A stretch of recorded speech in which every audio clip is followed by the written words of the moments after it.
and these two things are obviously directly linked to each other, you will not have failed to notice that there is a loud and ongoing and concerted effort to introduce women into the workforce and to rapidly elevate them into positions of power and authority. But where's it coming from? How does it manifest? And what are the implications of all this? To kick things off, we're going to listen to Common Purpose CEO Adirupa Sengupta. It is widely acknowledged that women have historically faced greater barriers when it comes to fully participating in economic life. Across the world, geographies and backgrounds, disparities between men and women persist in the form of pay gaps, uneven opportunities for advancement, and even disproportionate representation in decision-making. The challenges have been compounded further by the COVID pandemic. The value of gender diversity, particularly in the workplace, is something we must make greater efforts to solve. Women bring different perspectives and approaches to the world of work, which can result in a more inclusive workplace and often much better results in organizations. Inclusive leaders and inclusive organizations outperform those that are not, yet women remain underrepresented in all levels of management. To achieve this, we need in our organizations and as a society to create spaces and opportunities for women across the world to help them to share their experiences with the next generation of female leaders to spark, to motivate, and to mentor. When we can create opportunities to come together and learn from each other's experiences and perspectives, we not only help overcome the barriers we may place on ourselves as women, but also we can build our courage, our confidence, and resilience. No mention of children at all. Which is historically the reason why women were not in the workforce. They were taking care of the children. That was part of the nuclear family unit. It was the kind of core base unit of our civilization for the whole of human history up until very recently. And people like Adirupa Sengupta at Common Purpose are very keen to push back on that. Apparently, women have been oppressed. We've got to give them more money. We've got to give them bigger jobs. We've got to involve them in all the important decisions. Apparently, inclusive leaders and organizations outperform those that are not inclusive, i.e. that don't proactively work to bring women into them. And unfortunately, we hear this all the time. I can fairly confidently tell you that there's very little real world evidence to support that claim. Anyway, how does all this manifest in the world? So here's an organization from Davos last week, 100 Davos women, one of a bewildering array of different organizations, purely focused on female empowerment, getting women into top jobs, funneling lots more dosh and power towards them. You can see here that it's sponsored and promoted by a bunch of big global corporations. They always have a funky hashtag. Here it's convening to catalyze change. But that doesn't actually mean change to the system itself. There's no mention here that Davos is the annual meeting of the global slave trade.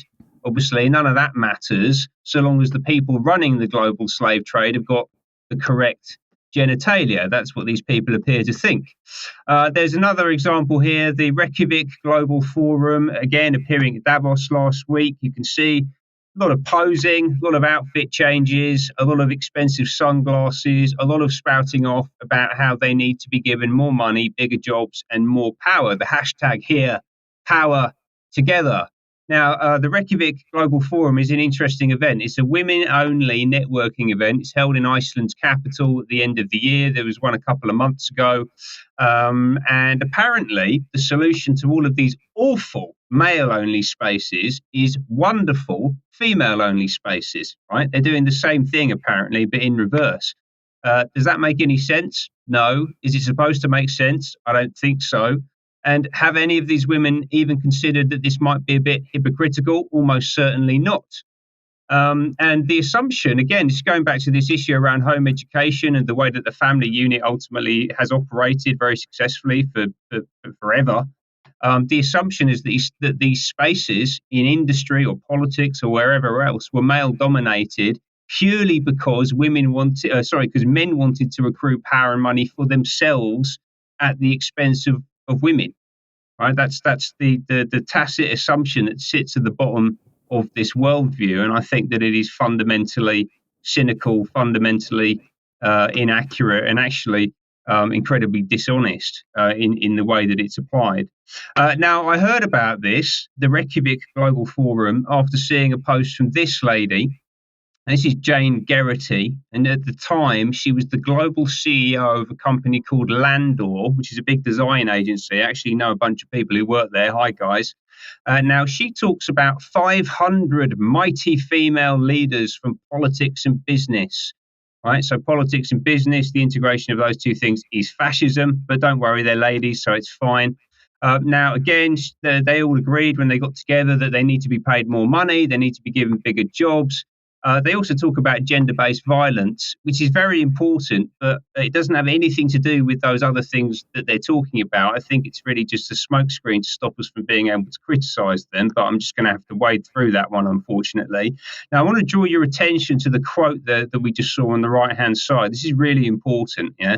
So Geraghty here says that the creative industry has been very successful at using commercial creativity on behalf of brands, businesses, and our hope is that we take all that expertise and apply it to influence policy. And that's really important, right? For first reason it's really important is that Jane Geraghty has just been promoted from her position as CEO of Landor to the Global Chief Client Officer of WPP. Right? So she runs all client relationships internationally for the world's largest advertising group.